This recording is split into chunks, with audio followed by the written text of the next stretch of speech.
Hi, welcome. Today we're talking about rejection. But as usual, before I go ahead and go into the meat of the matter, let me roll the intro.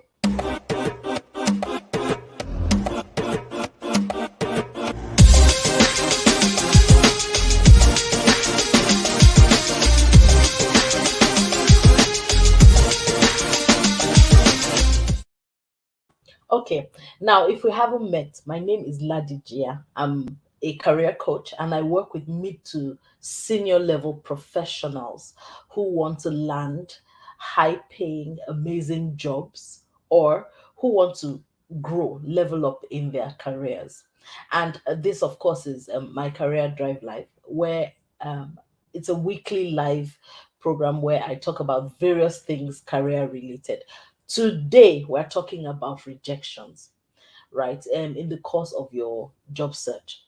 Now, the very first thing I'm going to tell you is um, rejections are rejection is part of the job search process. It's almost inevitable, right? There may be one or two people out there, outliers, who get every job they've ever applied for. I haven't met one personally, but perhaps they exist out there. But for the rest of us, sooner or later, as you reach out for new opportunities, there will be rejection. The thing is, how do you handle it? Now, rejection is a really is one of the or the major source of frustration in a job search, right? Um, it causes a lot of stress. I mean, I've seen the scenario many times.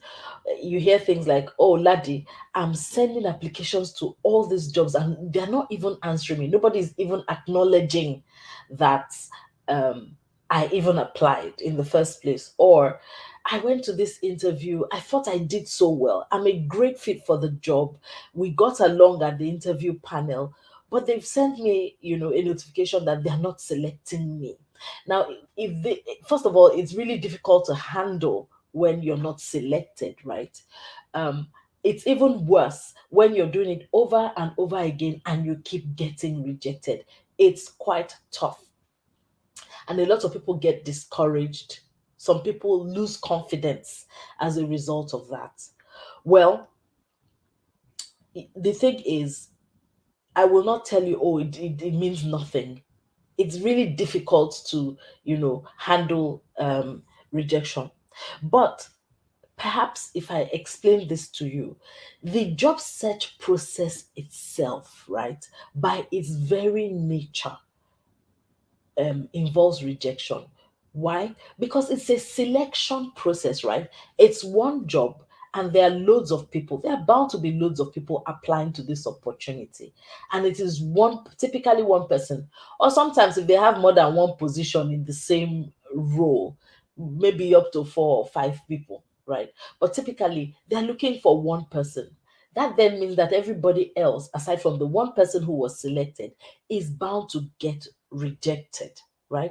So if you put that perspective in your mind, it then makes it less about you than about, look, it's part of the process. You're probably asking yourself or saying to yourself, yes, but I mean, the whole point is I want to get the job. How does it help me that they are working towards selecting people and therefore must reject people? I don't want to be the one rejected. I want to be the one selected. Very valid point, which is why we're having this discussion, right? Okay, all right. So, but the very first thing I would urge you, right, to deal with is your mindset around rejection, which is why I started with, oh, it's almost inevitable. Um, so let's talk about the mindset. Now, rejection is particularly painful, right, to our mind because by nature, our minds are, wired to try and protect us from the negative, right? Which is why it seems our minds tend to be more pay more attention to the negative. So, I mean, I'm sure you've encountered. I don't know if you've been through it, but I used to have the tendency of you get dressed, you're looking really good, everybody saying, "Oh, laddie, you're looking good, you're looking good." But that one person, that one comment that says it doesn't quite fit right, is the one that now sticks in one's mind. If you have the understanding that, look, eh, the strong emotions I feel, right, towards negative feedback are simply my mind trying to protect me, from danger, then it helps you understand it better and process it better. Having said that, I think that the very first thing, so we've said it's a part of the process, right? Rejection is a part of the selection process. You're not the first, you won't be the last. It won't even be the first or last time that you're rejected. Your mind will react to it very strongly because that's what our minds are wired to do. Having this knowledge in mind, how should you then deal with rejection? First of all, process it. Don't sweep it under the carpet. Acknowledge that, oh, I wanted this opportunity and it hurt that I didn't get it. But don't stay there, is my own secret weapon. You can actually set yourself, okay, I'm going to set a time limit over which I will feel bad about this thing. After that, I'm going to pick myself up and keep going, right? Because your yes is all you need is one yes. There will be several attempts, but all you need is one yes. So you have to, you know, keep up the enthusiasm to keep trying, giving it your best until you get to that one yes. But first of all, acknowledge that yes, it hurt. Yes, I feel bad, right? Then, as you come out of, acceptance of that rejection, the next thing you should do is remind yourself again about your strong points. So you've been rejected for the after your interview. Remind yourself that it was something or some things that they saw in you that made them select you, right, to talk to you in the first place. You do have strong points. There are jobs out there, and there is an opportunity that's right for you out there that they will select you for. Remember that your yes will come. Okay, so that's that about mindset. Let me quickly move to the next thing. Now, if we're processing rejections, let's look at the job search process. Typically, a lot of the rejections come either at the application level, right, when you're making those applications, or post interview. So, I'm going to discuss it from both aspects. So, let's talk about what to do or how to handle rejection at application stage. Okay, now, typically at application stage, there are several reasons, many reasons why you would apply to an opportunity and they don't get back to you. The first one is you may be targeting the wrong roles, right? It's not just in terms of, are you the right fit, do you have everything they need? Because, to be very honest with you, you do not necessarily have to match every last thing before you are selected, right? But are you a reasonable match for that role? That's one. I mean, I've put out job ads out there for a country manager or for a very senior, relatively complex role requiring specialist abilities and qualifications and experience. And I have people who have completely unrelated experience, right, applying in. Of course, they are bound to get filtered. The thing to bear in mind, in fact, let me share a personal anecdote. A long time ago, I really wanted to, at a point where I really wanted to work for Google, they published an advert for Google Country Manager. And I applied. I didn't even get a response, right? And I was like, well, okay. And I moved on to other things. But later on, I now saw the person who was selected into that role. And when I saw her and saw her profile, I understood why I wasn't a match for it. You get, so sometimes you're just not, you just don't have the right criteria. There's that. So, I mean, what do you do for that? You just have to be a lot more intentional about your targeting. If you target the wrong roles, right? Or roles for which you are the wrong fit, the rejections will be many, sadly, right? Now, am I saying you can't um completely transition and say, "Well, I was doing this thing before, but I think I'm a great fit for this role if given the opportunity"? No, but then the approach to doing that is a lot different from simply sending out an application, and we can discuss it at another time, right? But targeting is one reason, right? But also another thing that can be affecting, causing you to not get responses, right? To be quote and unquote rejected in your application process, is perhaps you are not adjusting properly for the channels through which you are applying. Let me explain.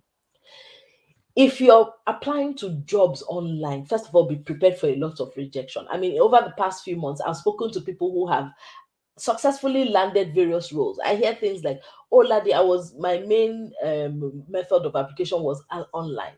I applied to 400 jobs, 70 jobs, 300 jobs." Right? When you're applying online, the chances of rejection are much higher, simply because, for one, there are loads more people applying. You know, on the one hand, and on the other hand, a lot of people haven't quite understood how to optimize their resume properly to match the criteria and therefore be selected to move to the next stage. When you're optimizing your resume, you have to optimize both for the applicant tracking system, which many online applications go through, as well as for the human eye, right? In terms of the applicant tracking system, you have to optimize for keywords, just matching the criteria. In terms of the human eye, you have to learn to present the information the person is looking for, right, in an impactful way, quickly enough, because people are scanning through a lot of resumes to grab attention and get them to call you. Now, I have a really great approach to optimizing your resume, which I'll discuss a little more at the end of this talk.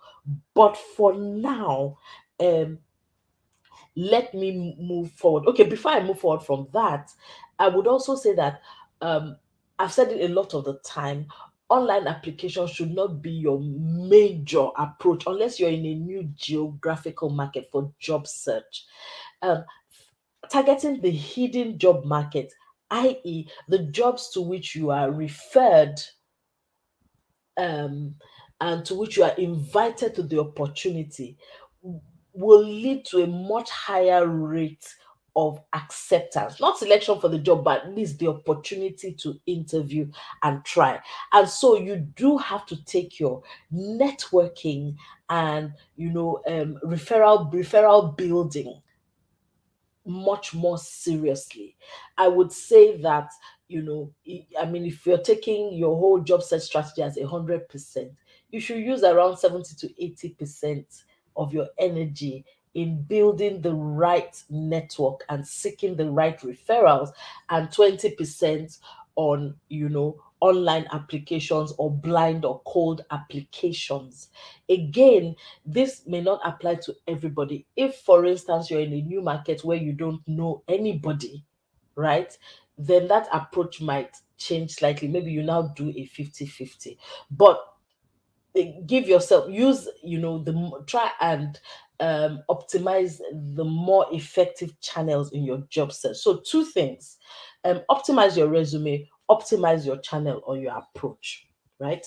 Um, so, in terms of at application stage, your networking, getting your CV, your LinkedIn, and your cover letter right are the ways to reduce your rejection rate at this stage. Okay, so that's at application stage. Let me talk about dealing with rejection at interview stage, right? So, at interview stage, again, there's a plethora of reasons why you may not be selected or you were not selected at interview stage. It may be that you just simply didn't meet their requirements, right? Um, it may not be technical. The biggest thing in a job interview is they're probing, they're validating what you've said you've done in terms of hard skills, right? It's your hard skills that get you the interview. But at the interview, they're checking the softer things: attitude, fit to their culture, fit to their team. It may be that, at the end of the day, you were not the candidate that best fit their requirements, and a lot of these things are subjective, right? On the one hand, but it could also be another random reason. Sometimes it's even plain, they know somebody who was referred, who they are more comfortable with. Sometimes it's outright nepotism. You actually never know the exact reason unless you get feedback, right? So I always say, when it comes to, losing, getting rejected at interviews, your first step post rejection is to reach out to get, you must try to get feedback, right? When you can, from the recruiter or from the hiring manager. A lot of the time, people go and don't do well at interviews due to a lack of preparation, right? So it could be you, it could be circumstances, you never know. So what can you do about it? Well, first of all, prepare, right? And there's a right way to prepare. And of course, I also have, sessions dedicated to preparing you for interviews. But understand that there's a right way to prepare. There's research that you must do about the role, about the industry, about the company itself, even about, the person who's going to be your hiring manager, what their interviewing process is. There's a lot of research you do have to prepare and practice. But as I said, it may be any other reason which you do not know for sure, unless it's a lack of preparation, which you will know by the end of the before the interview finishes. You know whether you've done well. But if you've done well, then it's very important to get feedback when you can. It's simple. Once you get the rejection thing, it's simple. Oh, thank you. Just I really, wanted. I really would have. I really desire to work with you guys, but I understand the decision. I would really appreciate some feedback. What was it about me, or my approach? Why wasn't I selected? It's feedback, for my own improvement, so that I can understand and get better. Not everybody will answer you, of course, but a few recruiters will, and usually it's very useful feedback. Now, oh, let me go back to the beginning. The first thing is not to take any rejection personal, right? It's not, they don't hate you. It's not about you. It's a business decision that they've made, right? So you don't respond with hostility, you just look at it from a learning point of view. So, yes, seek feedback. So, number one, don't take it personal. Two, seek feedback if you can get it. Three, don't try to continue selling, right? I always say never. That you got a no, no today is not no forever, right?